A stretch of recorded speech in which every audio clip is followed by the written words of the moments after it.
What is up, everyone? Welcome to another episode here on the No Idea channel, where today my brother just bought the Yukon Solo campfire stove, and we're here to review it. Actually, we're here to unbox it and to find out if this thing is worth the money or if it's just one big piece of shit. No idea. All right, here we go. Let's unbox it. Oh, smell a little. We're here in Wisconsin, and nothing is better than a summer evening with a fire pit. And we're gonna put it up to a classic, just old school fire pit here in Wisconsin and see how it burns. So first of all, Adam, how did you get hooked up with this? How much was it? Where did you get it? All that good stuff. My buddies at Shields hooked me up with this. At the time of this recording, this was $360 through Shields on a special order. This is the Solo Stove Yukon. This is their largest stove. They have many different sizes. So this is 27 inches across. I really wanted big. That's what she said.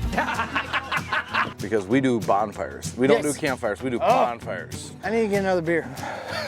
When we put this together, there were like 3 different parts. That was it. It looked really simple. So why don't you talk us through all the parts? And that's what's so hot about this thing right now is the idea here in the concept is there's very few parts. There's a top, there's kind of the burn chamber, wood grate, and then there's an ash bin. This is the newest thing. That makes Once it it's 2.0, done, right? Yep, you just dump it out and it's all clean. As it burns, it acts like a chimney and it'll draw fresh air up through the bottom. Then there's called a secondary burn. That's the kind of the coined term with Solo Stove. As the whole metal heats, there's a 2-wall chamber that'll draw in air through that, and then it'll shoot the super overheated air through these top holes right here around the top rim. Yep. And that's gonna burn whatever's left over that isn't burnt, the impurities, the moisture, all that kind of stuff, and it'll just essentially flash burn it, and it'll create a smokeless fire pit. All right, so here we go. We are gonna build 2 fires, one in a traditional Wisconsin fire pit. This is Adam's Oklafoya 2.0.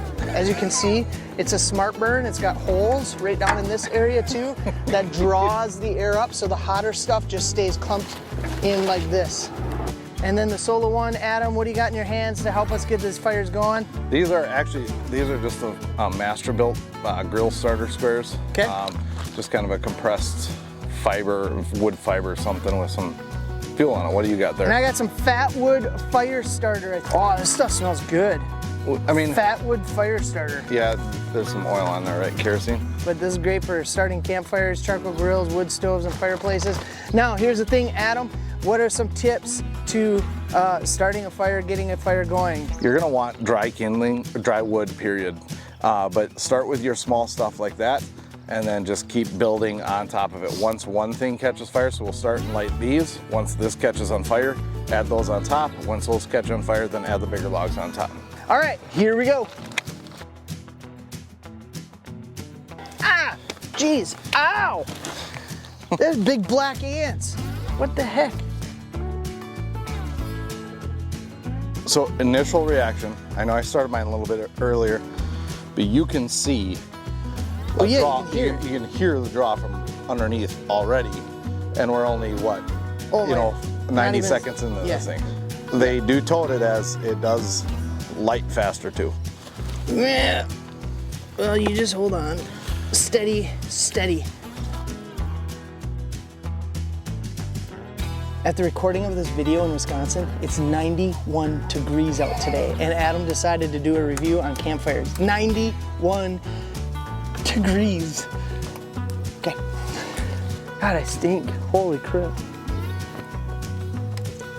One of the signature things is along the top ring, when these flames come up along the side, you'll see the hot air kind of create another vortex on the top there.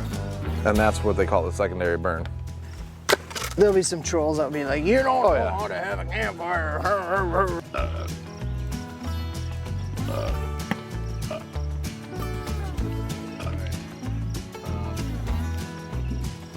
Final verdict. Come on in, right between us. Right there, look at that. Look at that. Look at the smoke. No No smoke. smoke. Smoke? No No smoke. smoke. first con is, I mean, the price. This is expensive, right? And we live in Wisconsin.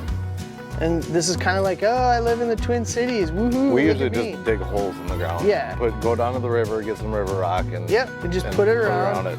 Yep. That's what it is. And so price point, I mean, it's expensive. And the second one is because there's no smoke, I'm kind of worried that, you know, I like smelling like I sat around a campfire. I'm gonna tie in some barbecuing here. All right. Okay. So when you actually barbecue, when you smoke something, you don't want a white smoke like this.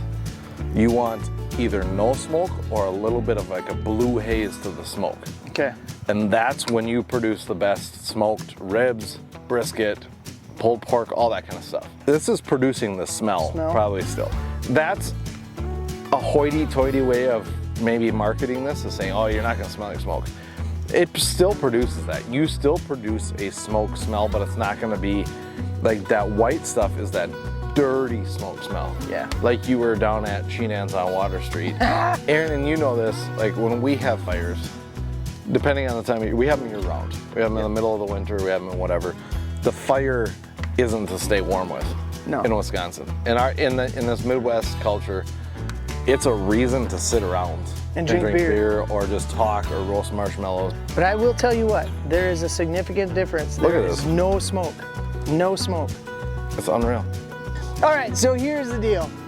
I was a little leery on this because Adam said, I'm gonna buy a solo stove, and I'm like, whatever, dude, if you got the cash, you go ahead. And I will be completely honest. I think I'm sold on these things. And please, before you comment that, oh my God, they paid you to do this. No, we did not. We bought this with our own money. This is an honest. Well, my parents' money. This is an honest review. Dude, I was so impressed. There is absolutely no smoke coming out of this. And that wood is also, This is the Yukon. We're using wood that is just our general cut, anywhere from 14 to 18 inches, and that's all easily gonna fit in there, no problem. I'm sold. It'd be interesting to explore the accessories. It's nice to know that they're there. But again, as a centerpiece to your outdoor gathering, it's pretty sweet. How about we do this? Let's have you enjoy this for the next summer. And if you haven't already, subscribe to the No Idea channel. Because I think we need to do like maybe a half year, maybe a full year review. Come back after a year and review this. But I think this is good. This is worth the money. Start of a good thing. All right. Good talk. See you out there. No, this is AI. We do Chat GTP now for our show scripts. AI. Oh shit.